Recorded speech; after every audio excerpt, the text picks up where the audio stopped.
Hello everyone and welcome to a new video. Today we are going to learn some top 50 mutual fund abbreviations which are regularly used in the mutual fund industry. Now before I can proceed with the video, I would request you to kindly subscribe to my YouTube channel if you have not done yet. Please do not forget to press the bell icon.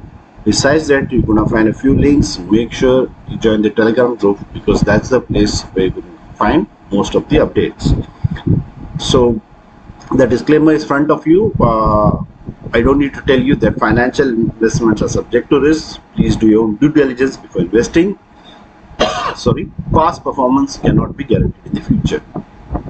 So let's move on to the abbreviations. So the first one is AMC. AMC is the asset management company which is responsible for managing the pooled funds of investors in a mutual funds. Now some common examples could be SBI, ICICI, HDFC or any other asset management company for that matter. ARN is the AMFI registration number. Now what is AMFI? The Association of Mutual Funds in India. So basically it's a AMFI registration number which is unique code assigned to mutual fund distributors by the Association of Mutual Funds in India. Now what is AUM? AUM is the assets under management. That refers to the total market value of the assets that a mutual fund manages on behalf of its investors. Now CAGR is nothing but the compounded annual growth rate, which is the rate of return required for an investment to grow from its beginning balance to its ending balance. Now CAS is the consolidated account statement which provides investors with a single view of all their mutual fund holdings across different AMCs. So basically, let's say you have a fund in SBI and you have a fund in ICICI and you have a fund in HDFC. A consolidated account statement would give you all these three at one single place.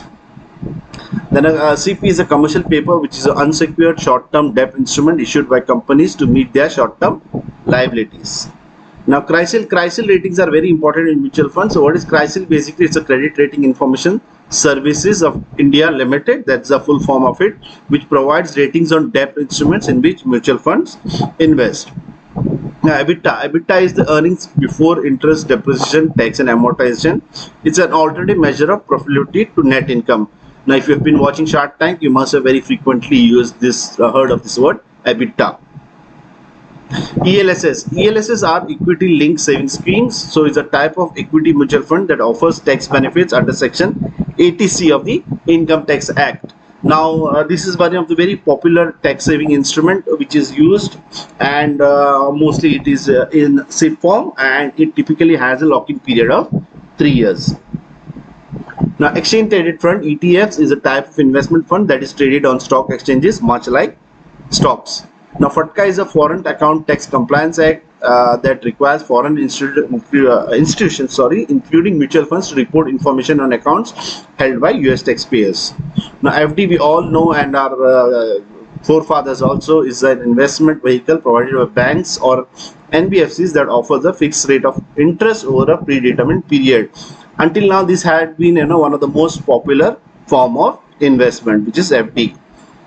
Foreign direct investment refers to an investment made by a firm or individual in a country into business interests located in another country.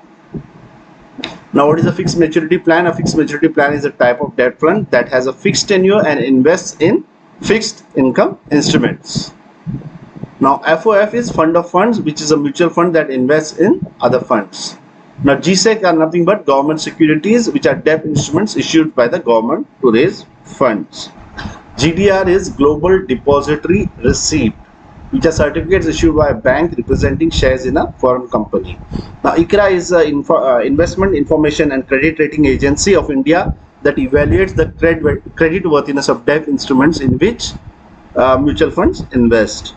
Now IDCW is an Income Distribution Cum Capital Withdrawal. Now refers to dividends paid out by mutual funds from income generated by the fund. The IDCW funds were earlier the mutual funds were called like dividend funds. So there was an ambiguity with related to that. So to eliminate that, the mutual funds which give out dividends have been renamed as IDCW, which is Income Distribution Cum Capital Withdrawal. The IPO is the initial public offering, which is the process by which a company offers shares to the public for the first time. ISIN is the International Securities Identification Number, which is a unique code used to identify securities including mutual fund units. Now, KIM is the Key Information Memorandum, which is a summary of the most important information about a mutual fund scheme. Know your customer. By now, any and every person will know what this is. It's a mandatory process of identifying and re-verifying the identity of the investor when opening an account. It could be a bank account, mutual fund, crypto account, or any other account. Monthly income plan is a type of mutual fund that primarily invests in debt instruments with a small portion allocated to equities. MSMEs are micro, small, and medium enterprises. These are a vital part of the economy, and some mutual funds focus on investing in companies within this sector. NAV is one of the most important terms in mutual funds, which is the net asset value, which represents the per unit market value of all the assets of the mutual funds. So this is just like your share market price. Now, supposing you have 10 shares and worth 10 rupees, your portfolio value would be 100. Likewise, if you have 10 units of mutual funds and your NAV value is 10, then 10 into 10 is 100 would be the value of your mutual fund. NFO is a new fund offer. This is much like akin to your IPO, which is there, but in this case, this is a first time subscription offer for a new scheme launched by a mutual fund company. NPS is the National Pension Scheme, is a government sponsored pension scheme in India that provides long term retirement savings options. Price to earning ratio, P ratio, is a valuation ratio of a company's current share price compared to its per share earnings. Portfolio management services are specialized investment services offered to high net individuals by AMCs. So many times you must be hearing the word abbreviation HNIs. HNIs are high net worth individuals.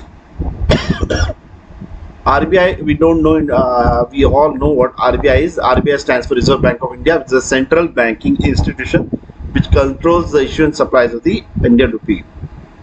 REIT is a real estate investment trust, is a company that owns, operates or finances income producing real estate. Repo, you must have heard this term from the finance minister, repo rates and repurchase agreement. Basically, a repurchase agreement is a short-term borrowing for dealers in government securities. Retail mutual fund, RMF, is schemes primarily marketed to individual investors as opposed to institutional investors. Regular savings plans allows investors to commit a certain savings amounts at regular intervals in mutual funds.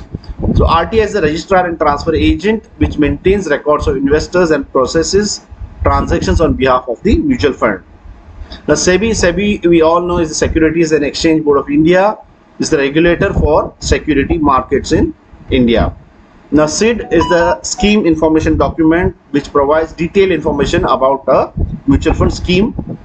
Systematic investment plan is an investment vehicle which offered by many mutual funds to investors, allowing them to invest small amounts periodically instead of lump sum. This is one of the most popular funds of investments in mutual funds, especially for people who cannot go for a larger amount. Plus, it is advantages to offset the ups and downs of the market over here.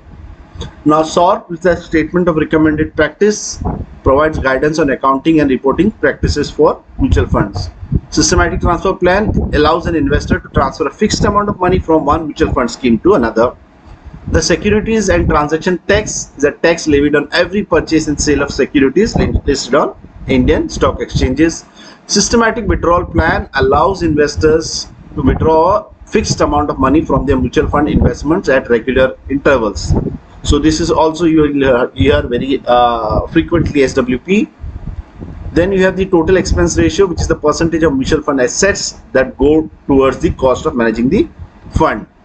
Now ULIP is a unit linked insurance plan which combines investment and insurance, where the premium is partly used to provide life insurance cover. This is like a combo of a mutual fund and a life insurance. Now value at risk is a statistical technique used to measure the risk of loss on a specific portfolio of financial assets.